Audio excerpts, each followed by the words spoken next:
On July 23rd, 2016, I began to watch a 2-season television series.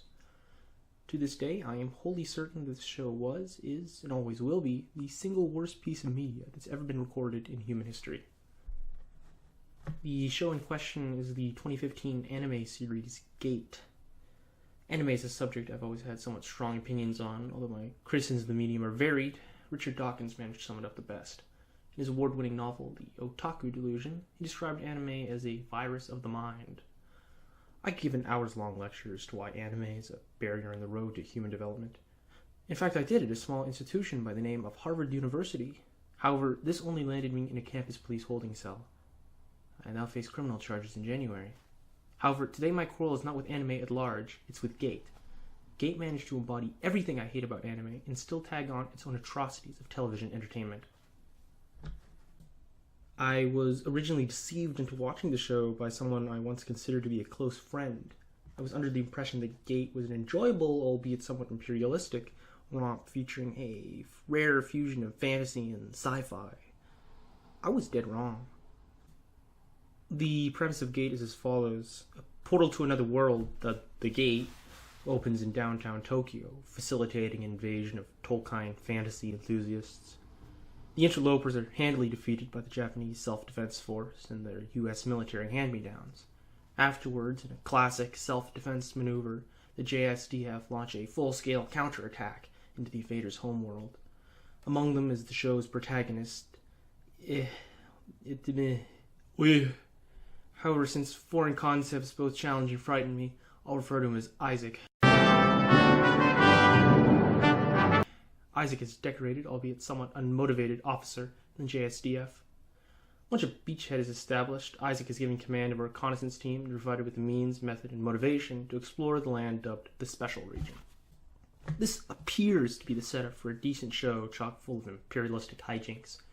It could have been somewhat reminiscent of the 1997 sci-fi drama series Stargate SG-1, which follows the misadventures of 4 USAF personnel as they impose American values on interplanetary foreigners. Ultimately, and unfortunately, the two shows would end up having almost nothing in common.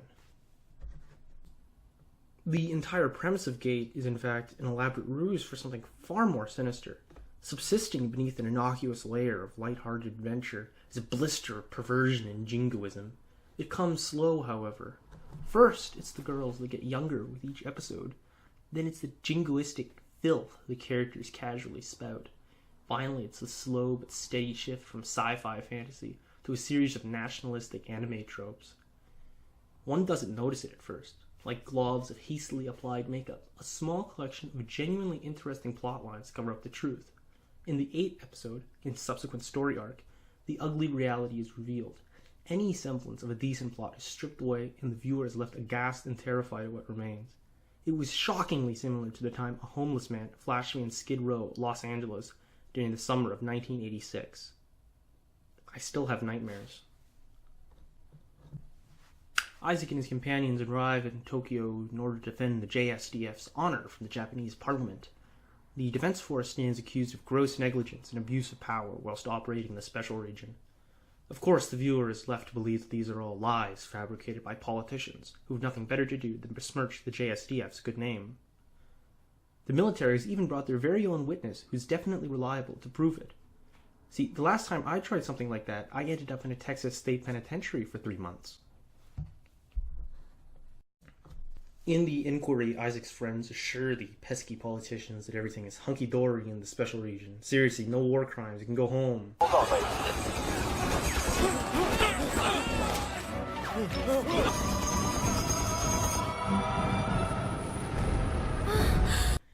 Afterwards, the Parliament definitely believes them, and the gang hits the towns with the intention to live every anime cliché in the book. During the merrymaking, Isaac is approached by a public security agent. The Japanese public security agency is like a cross between the CIA and the FBI. That said, I doubt they've ever facilitated a coup d'etat or burnt down a cult stronghold. The agent tells Isaac that foreigners intend to kidnap his friends, and in true anime fashion, the only place to hide is a secluded hot spring. The episode that follows was so bad that it induced suicidal thoughts and actions. I'm still in therapy. While Isaac and his friends settle in for a relaxing time at the spa, the aforementioned foreign superpowers let slip the dogs of war. However, these dogs are no corgis. They're elite paramilitary teams who intend to kidnap Isaac and his friends. The first is the Russian Spetsgrupa B, better known as Vimpel. These Cold War veterans have been drinking vodka and shooting Kalashnikovs and Chechens across the globe for decades at the behest of the infamous KGB. Next up are the Chinese. The Ministry of State Security fields a paramilitary team so secretive and therefore so elite that I couldn't find a Wikipedia page on them. Last, but certainly not least, we have the CIA Special Activity Divisions, also known as Ground Branch.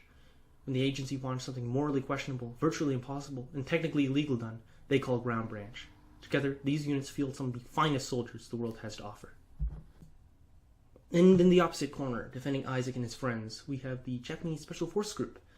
The SFG has the honor of being trained and structured after the world-famous Delta Force. However, for them, the CIA treats Delta Force as a mere recruiting pool. In reality, the SFG would be woefully outclassed, and in this case, even outmanned by their attackers. Luckily for Isaac, Gate has no bearing on reality. As it turns out, the world's finest are no match for the mighty JSDF. The paramilitaries are slaughtered in a fight more one-sided than the time a pair of corrupt federales beat me to a bloody pulp in the slums of Mexico City. On that day, I learned that extorting cartel members wasn't a good idea as Yahoo Answers had suggested. As the firefight becomes increasingly dire, President Trump is forced to intervene by sending intimidating and somewhat disturbing pictures of himself to the Japanese Prime Minister. How did this get into your possession? No, that's other people that do that. I don't. I'm very consistent. I'm a very stable genius. Who, in turn, calls off the SFG. As this bloody dance of life and death occurs, Isaac is faced with a situation of similarly grim stakes. Will he, or will he not, plow this 12-year-old girl? Now, Gate would claim that she's actually a 1,000-year-old goddess of war, so it's totally okay. However, that argument is as flimsy as the one that my public defender, Rajesh, put forward 4 years ago in an Atlanta courtroom. Just when it looks like Isaac might submit to the primal urges that every Japanese man harbors deep within themselves, the foreigners come a-knocking. The three paramilitaries come face-to-face outside the hot springs in a classic Mexican standoff.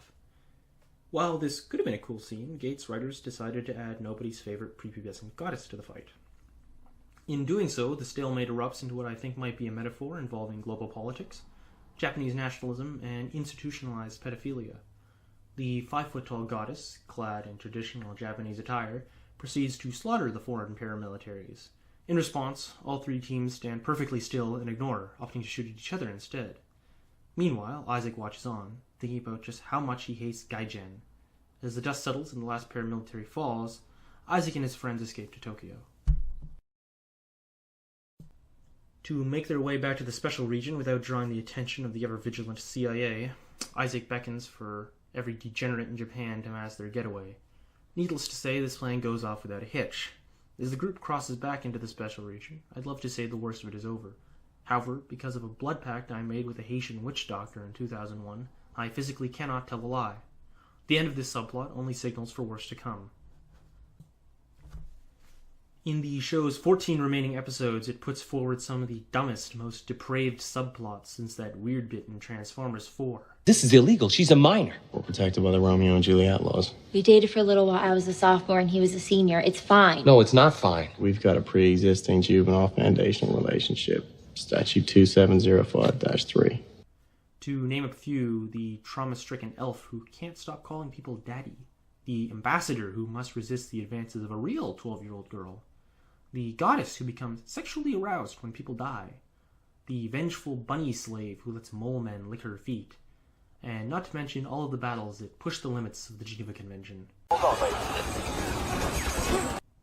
I'd love to lambaste every one of these subplots for their transgressions against entertainment. However, that would require me to rewatch the series, something my therapist advises strongly against. So I leave you, viewer, to come to your own conclusions.